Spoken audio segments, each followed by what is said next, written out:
Hello, welcome to the 6 months to six figure series of the Double Your Freelancing podcast. I'm your host, Zach Swinehart. In this series, you follow a specific freelancer, in this case, Brad, as they coach them from early stages freelancing to ideally six-figure annual income within 6 months, which is about $8,000 a month. So the challenge is to see how quickly we can get there and if we can do it in six figures in 6 months. So I will connect with Brad every week or two. Follows the same format as the DYF Accelerator community. So if you want coaching like this for yourself, you can check that out at dyf.link/DYFA. So let's jump in. Brad, you said before we started that it was not the best week, but that you did your homework. So which one of those do you want to talk about first? The completion of the homework or the not a best week? Let's do not a best week, I think. Okay. So how is it not a best week? Well, I think I did fully hit burnout. I don't know if I've ever had that experience in my working life before, but I couldn't do anything. Like, I don't know. I was just like incapacitated, and the fears compounded of like, well, I'm not working on my work for my client, so the likelihood that my client is going to keep being my client is lowering each day that I don't do the work, which means I'm probably going to have to do a bunch of hard stuff to get money again, which I don't know, but it was this, but I also noticed that I didn't want to work on anything else either. I would try to have like creative ideas. That's usually not a problem. I'm just like filled with ideas all the time, but I was like, I don't care about any of this. I don't want to do any of it. Yeah, that sounds like burnout to me. I hit burnout also, I think, for the hardest. This week? Yeah, I think this week. Yeah. It's been a buildup this week, last week, but like my beginning of this week was just absolutely awful. Like Monday, Tuesday, Wednesday, awful. So yeah, I can definitely appreciate where you're coming from because I'm there myself. Okay. And I think at least for me, when I get to that point, like, everything kind of spirals and my lens changes and I think everything sucks and nothing's going to work out. So I imagine that's how you've been feeling in addition to this stress. Yeah. Yeah. It's interesting because it's like I'm watching the things that I fear happen because I'm doing them, I guess. What things that you fear? Like, losing. I suddenly feel this immense pressure not to lose this one client, and which makes me not want to do anything, which makes me more likely to lose the client. And also switching gears into this new field is, I know it's so great. Like I love the idea of it, but I'm just scared. Like on Friday, without having done the homework and crafting our like, offer. See, I was burnt out, but I actually did a lot of like top level, like working on the business stuff. I was so stressed out that I didn't register it. Like I actually made progress in several ways. One, I posted in Post Status, which is a networking group for WordPress professionals. And I know a lot of those people have affiliate programs, but aren't doing anything with them because I've just seen it. So I posted, I said, hey, I'm looking to take on a couple clients for managing their affiliate program. It's relatively low effort on your part. Happy to answer any questions. Just like super basic. And I got like 5 responses and I haven't looked at them. That was a week ago. I saw Slack, like it was like the most interest I've ever had in something I was offering professionally, and I haven't looked at them. I'm just scared to even talk. That makes sense to them. I can relate to that. Something that I find helpful to remind myself is that you may well lose this client and you may well squander these opportunities, but if you do, like, are you going to just give up? I don't think so. And certainly if you can make the commitment to yourself, like you don't have to make the commitment when you feel like shit.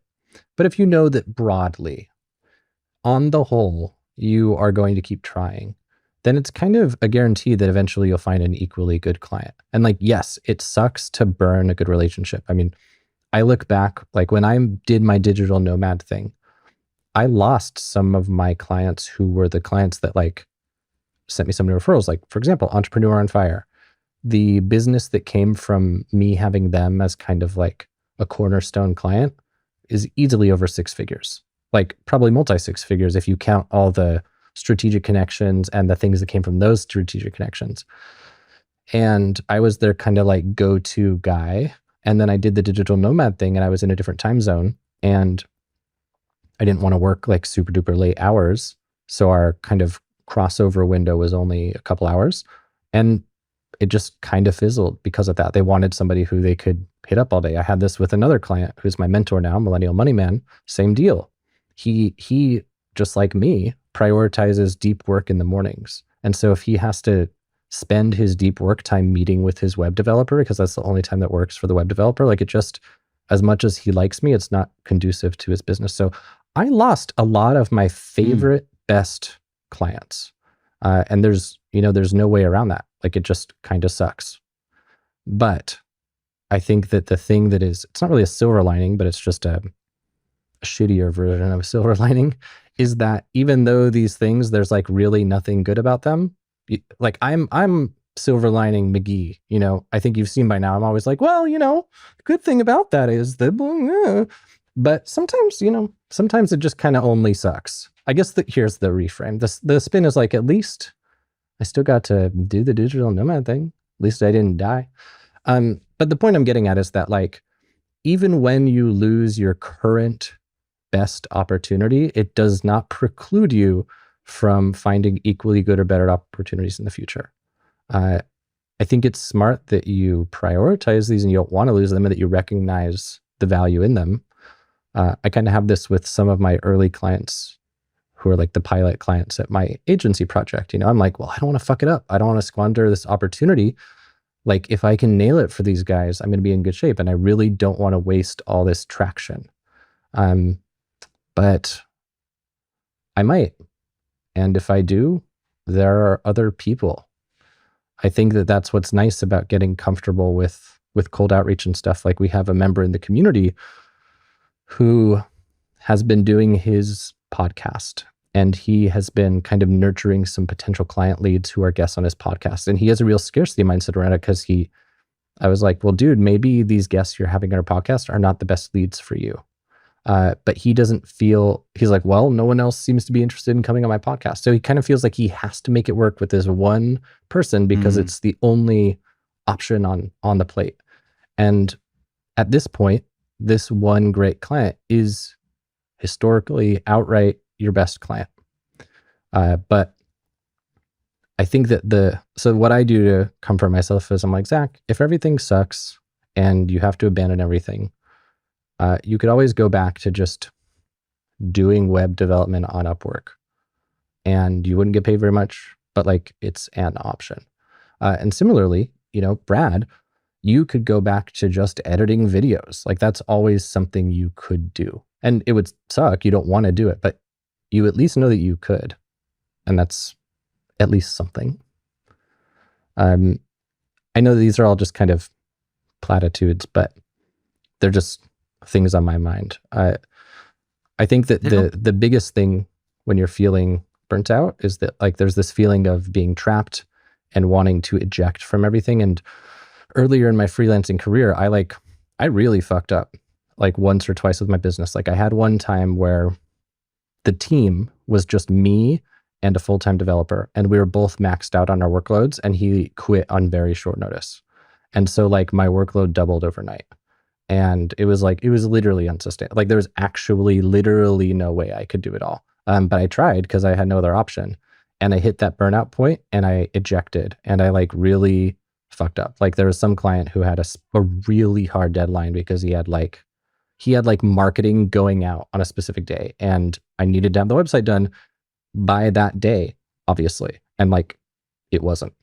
So really bad really like, I feel ashamed to even admit this now.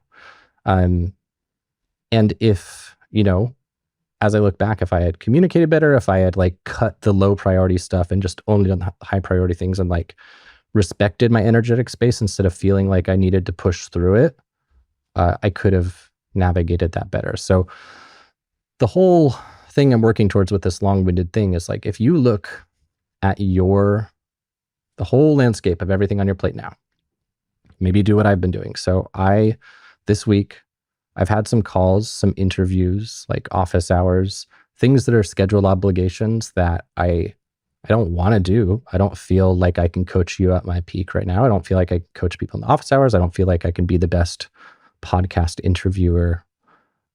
But I'm sure I can do a shitty job or an okay job. I've learned that I can't rely on being at my peak for these things, and I just have to accept some days my brain's not going to be as good as others. So I have like what I would consider my core commitments. And like, I need Monday's podcast episode to come out on Monday. So I need to make sure I'm responding to the team in Slack and stuff to get that done.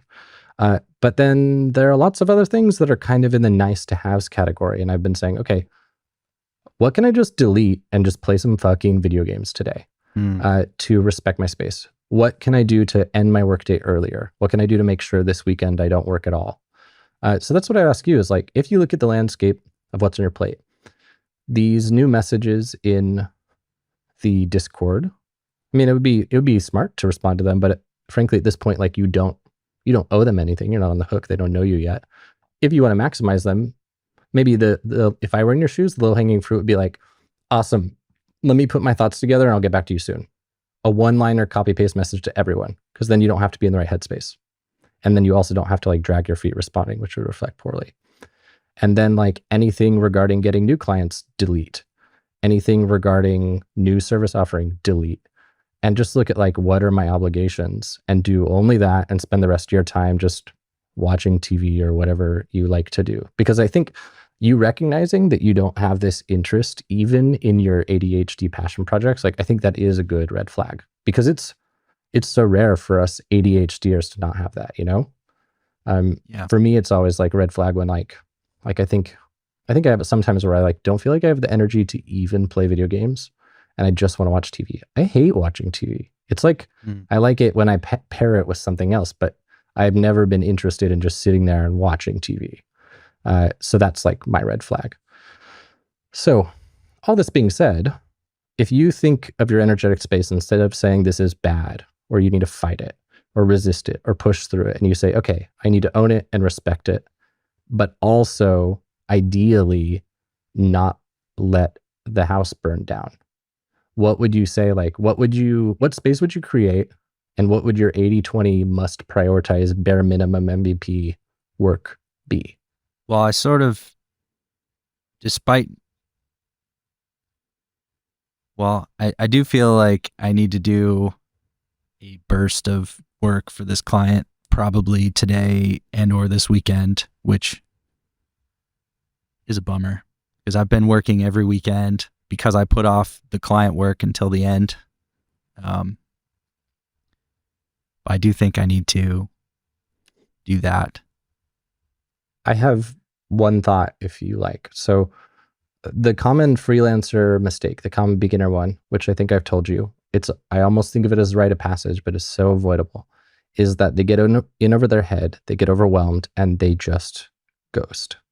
That interview I did with Jesse, I really liked what he was sharing, which is that they like proactively updated, including the things that went well and the things that didn't. So to me, like your client is a seasoned business owner. I'm sure he's gotten burnt out. He's had staff get burnt out. So if it was like, okay, I got to spend 2 hours today doing his thing, then I'd be like, okay, yeah, you can push through that and then take the rest of the day off. But if you're like, I've got to work all day today and this weekend, I wonder if you could maybe be like, hey, like send him a message, be like, hey, I know I haven't been making much progress lately. Wanted to shoot you a little update.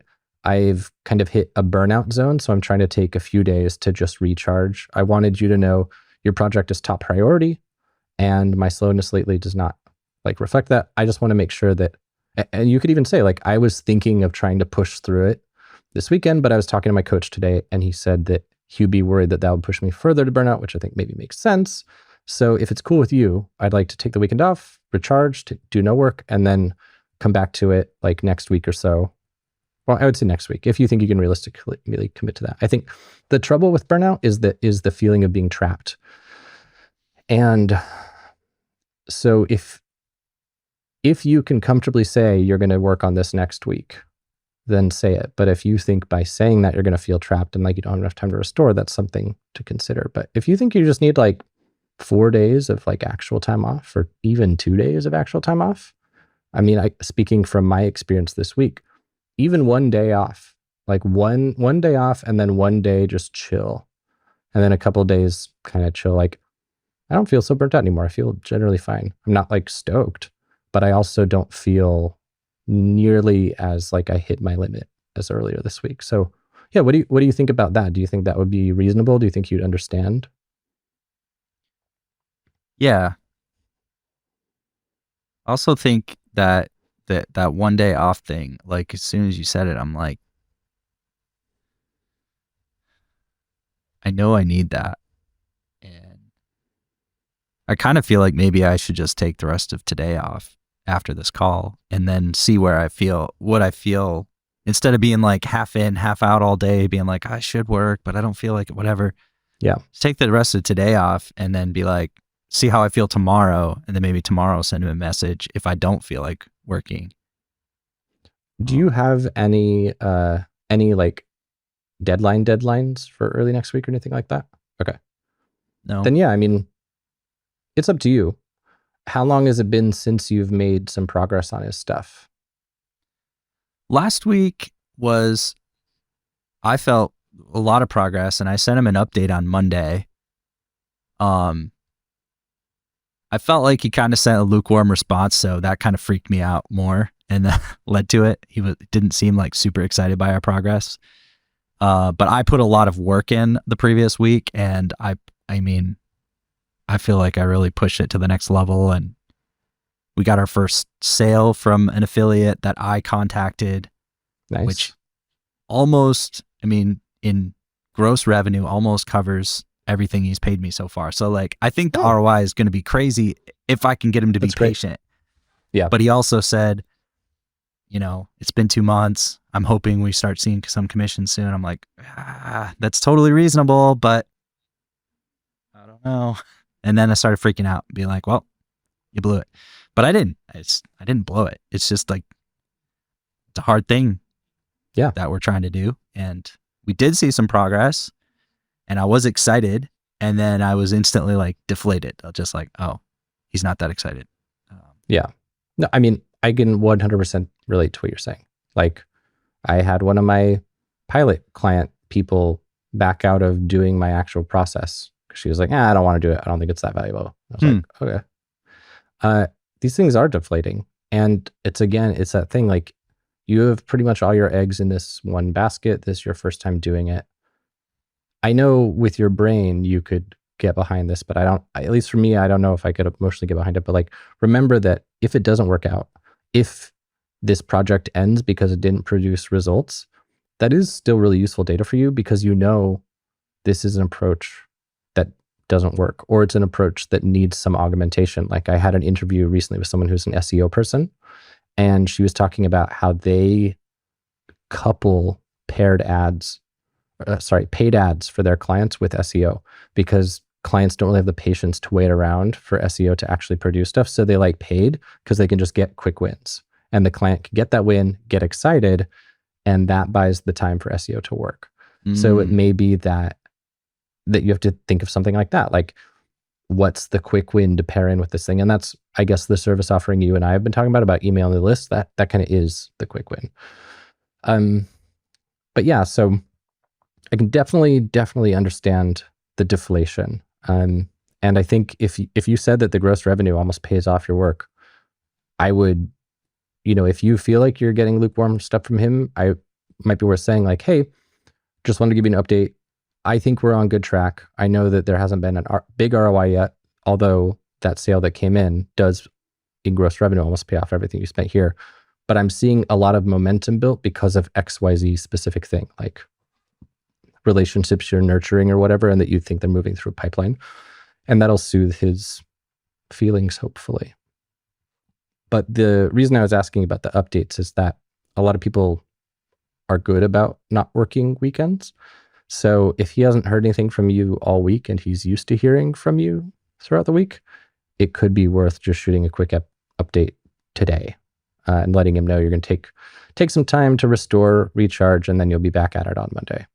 But if he is not used to hearing from you super regularly, then maybe your plan of waiting is fine. Yeah, he's sure, not. You can decide. My current update, I mean, I didn't even update him for 2 weeks. Okay.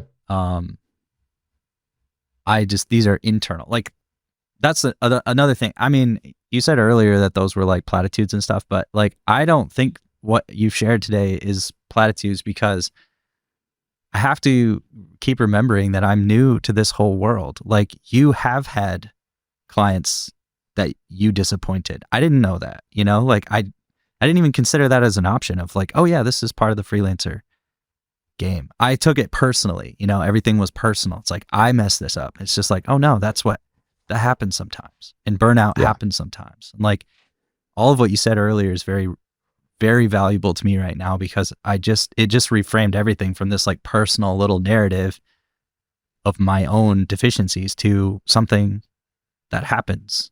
Like, not, and even you calling part of that a rite of passage just reframed it again. So it's like, oh yeah, this is, it's just like one of my clients I had that all of my friends were like, why are you working with this person?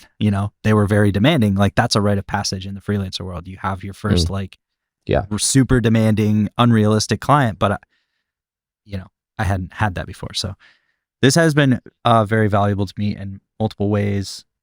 And especially just being like, it's okay if I do lose this client. That wouldn't even be that weird. Obviously, it's not something to be proud of, but you would be okay. You would survive. Yeah.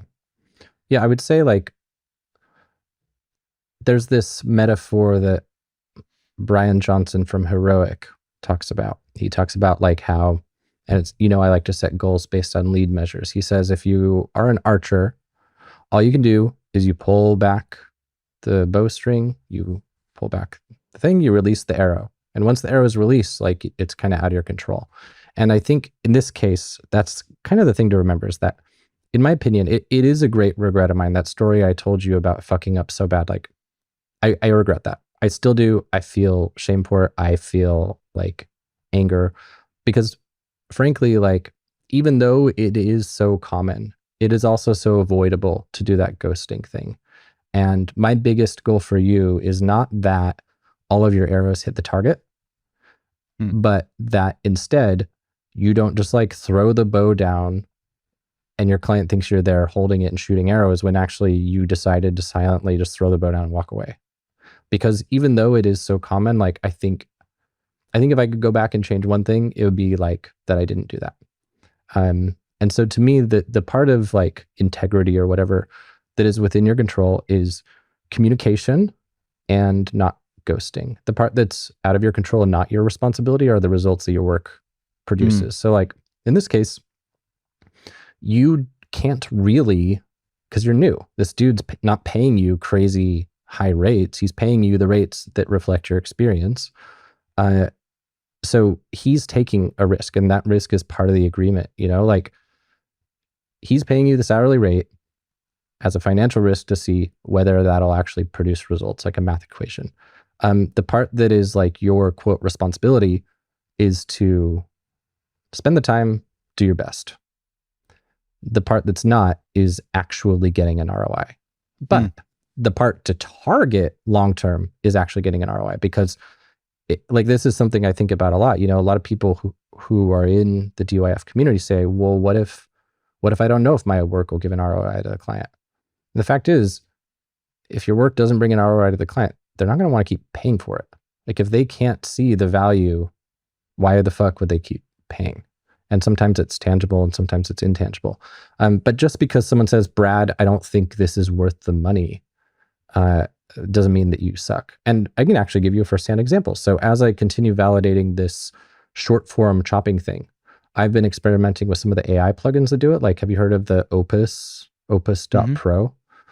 So when I first heard about that, I was like threatened. And then I went and tested it and saw what it put out. And I was like, oh, I'm fine for now. I went through the same experience. Yeah. But here's the interesting thing. It might not matter, because I was talking with one of my pilot clients. I was talking with Kate from EO Fire. I've talked with several people and looked at a lot of data. And nonetheless, the consensus, like I see a lot of reviews for Opus, who it's like, I was about to get charged an arm and a leg by an agency, and then I found Opus and it does the exact same thing. I'm like, mate, no, it fucking doesn't.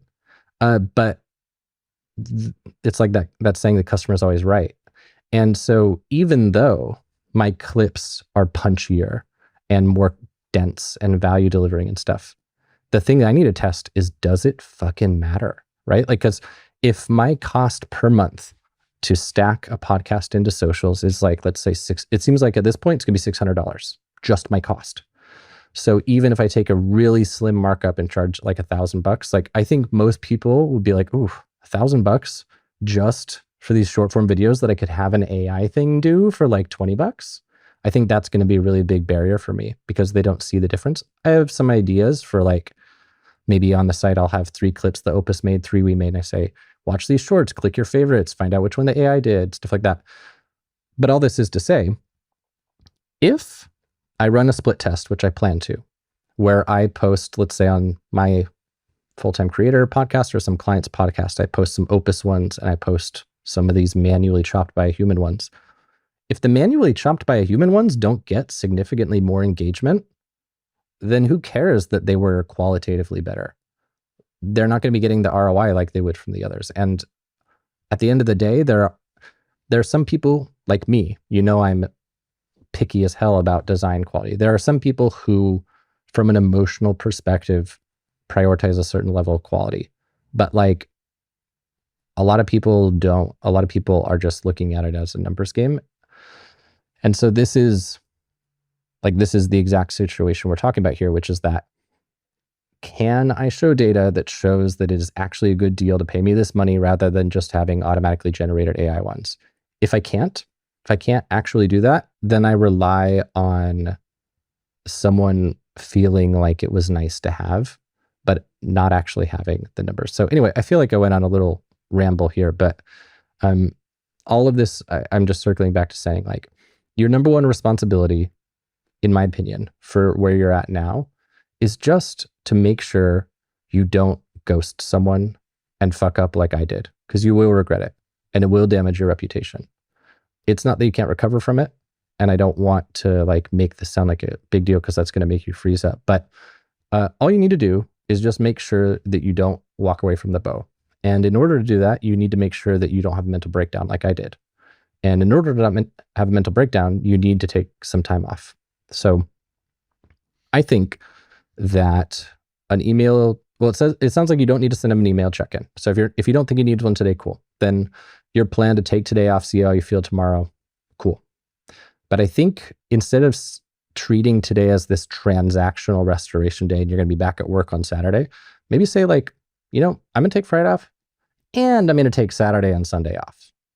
Because it sounds like if you had something due on Monday, so like you, the listener, if you're feeling burned out, but you have a deadline on Monday, like I wouldn't be recommending this. But the fact that you don't have anything that's going out on Monday, this is just ongoing work that needs to be done in general, seems like take a 3-day weekend, restore. We took the ferry to Helsinki a couple weeks ago from Tallinn, and it was like this nice little miniature trip. It was pretty fucking expensive actually. Helsinki's not cheap, but it wasn't like we flew to Italy or something. So maybe like do a special you time thing that's not so spendy, but it's like what do you do if you're treating yourself not in a money way, but in a time way? Like, do you go mini golfing? Do you play video games? Like, what's your fun thing? Yeah. Pinball is one of them. And I haven't played pinball since I came home. I've just been working. I haven't even really left. And then just going, traveling, seeing somewhere new.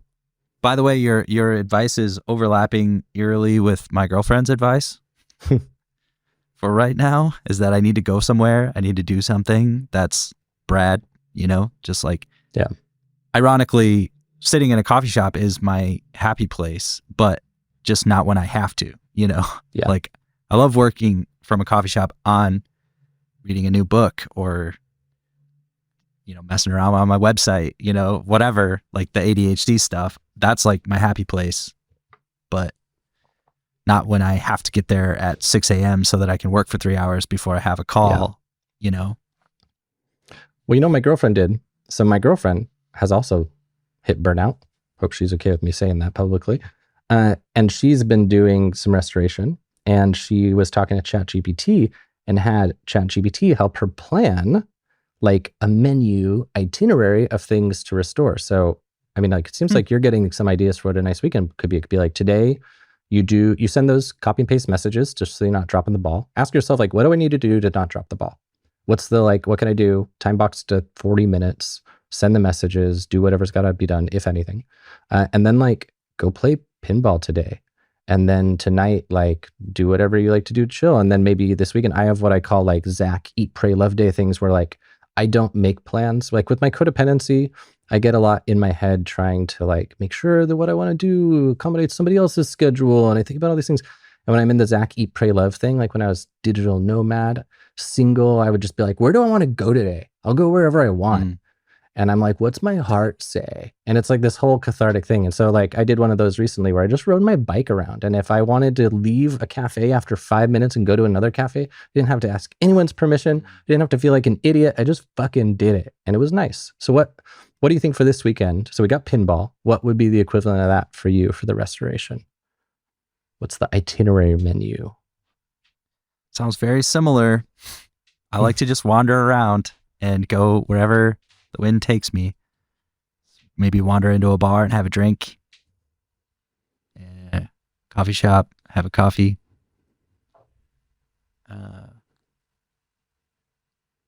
Maybe go to a beach before it gets too cold here in Michigan. Those things together are about my happy day. Cool. Well, it sounds like you've got a good idea then. Do you have to, like, for me, for example, as I said, it can be helpful for me to, like, let my girlfriend know, like, hey, I got to have a solo day so I can just be eat, pray, love Zach. And if I were at my parents' house, I'd have to, like, make sure I could borrow my mom's car because it's the US and you have to fucking drive everywhere. Are there any things you need to put in place to make sure you can have the most free, and like maybe turning off data on your phone and Wi-Fi, not checking your email? I literally, on my recent vacation, uninstalled Gmail. I really enjoyed that experience. What things do you think you can put in place to, like, minimize, being too attached to technology and being too in your head and just being able to actually disconnect and restore?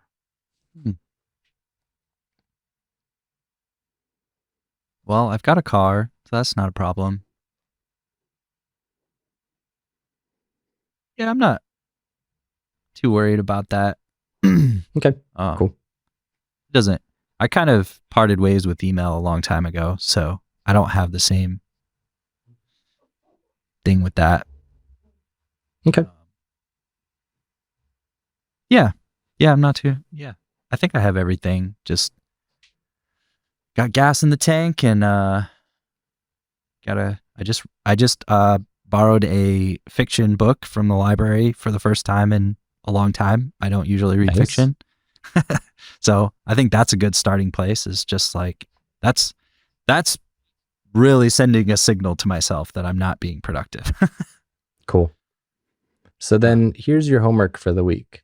If you're interested, you have to have a restorative ass weekend and enjoy your book and play some freaking pinball.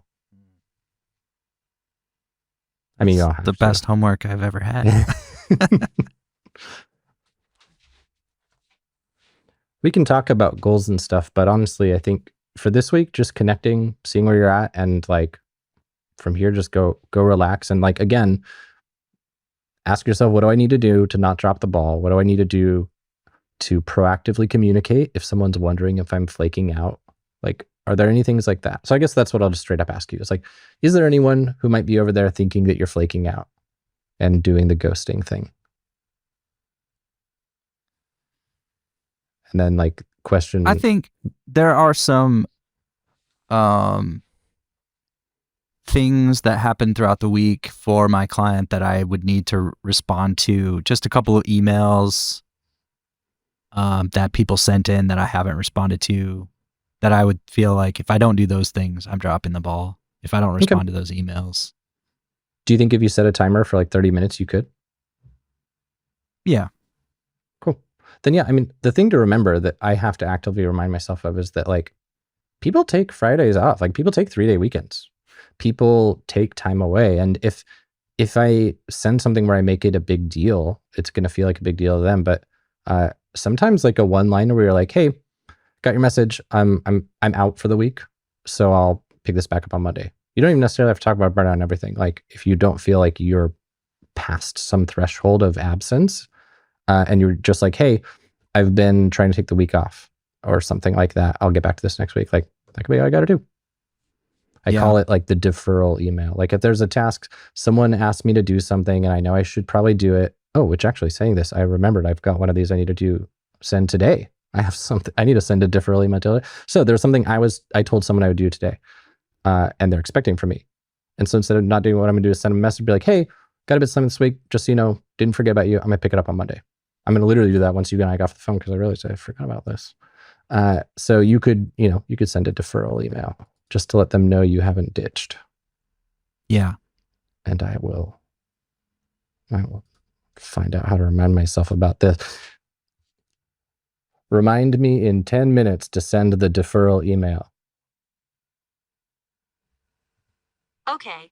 I added send the deferral email for this evening at 6:20 p.m. Great. Thank you, Siri.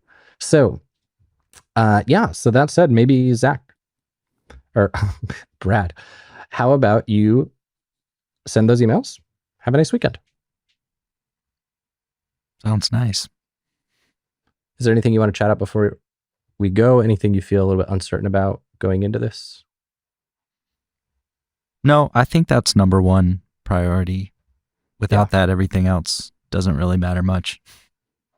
Yeah, this is the thing I've been trying to remind myself of, is that the most important thing above all else is not giving up and not stopping. And so if I put, like, I've been reflecting on this with a lot of my burnout lately has been that, and I've been talking to therapist ChatGPT about it, has been that, like, I feel like in order to get DYF where I want it, I need to start this agency so that I can get the lead gen experience. In order to get this agency where I want it, I need to get people on the podcast, and I need to do these test projects. In order to get the test projects where I want them, I need to get results from the test projects that show actual data supporting the fact that these test projects are useful. So I have this like circular dependency chain, and it's like, God, all I actually want to do is this DYF one, and there are all these prerequisites. And if I can just fucking push, this DYF one can be done soon.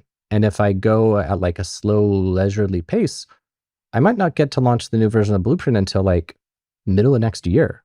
And I was wanting to launch it like nowish. And so I push and I push and I push.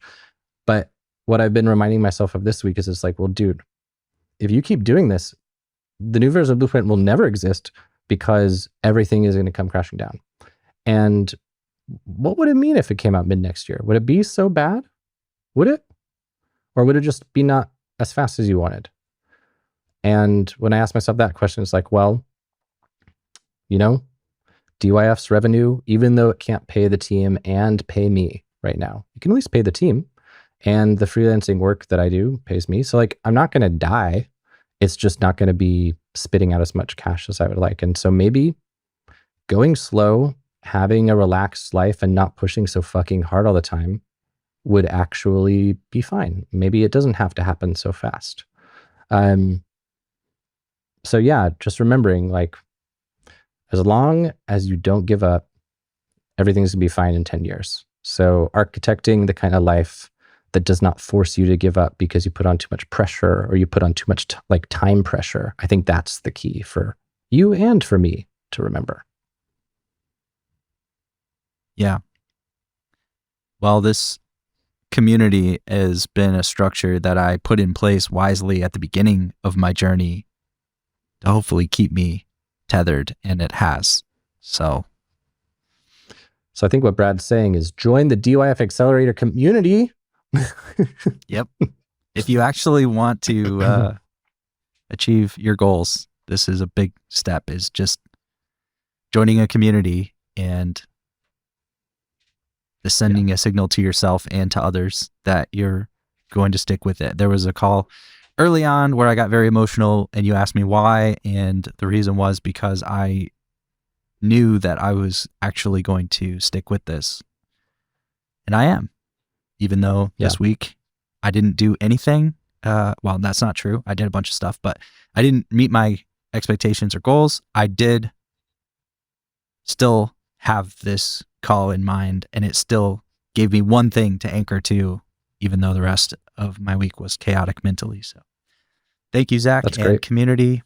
Thanks for creating this awesome product and just giving people a place where we can gather and go through these challenges of the freelancing world together. I mean, that's amazing.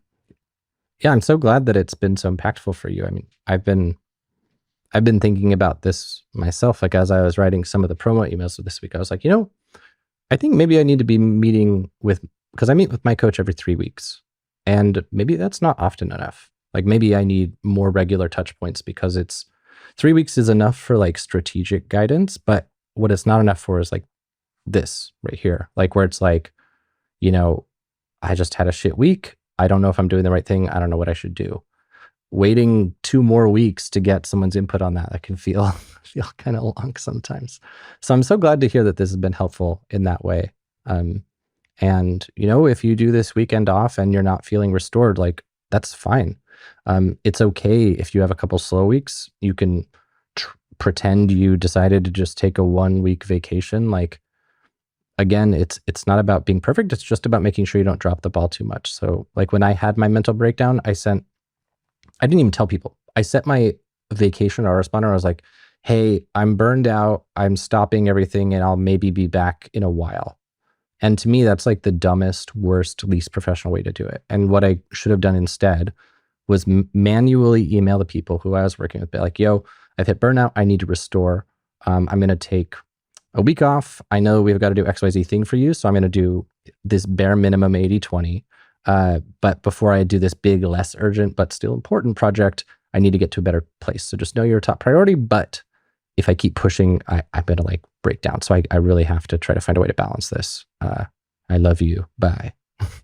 So yeah, all good. I feel like I'm rambling now, but I think you should bookmark this call for a great guide for people dealing with burnout in the future. I mean, this is a deep exploration of the topic. And I really think if anybody says they have burnout, like send them to this episode. I think your advice has been awesome and really, really impactful. So thank you.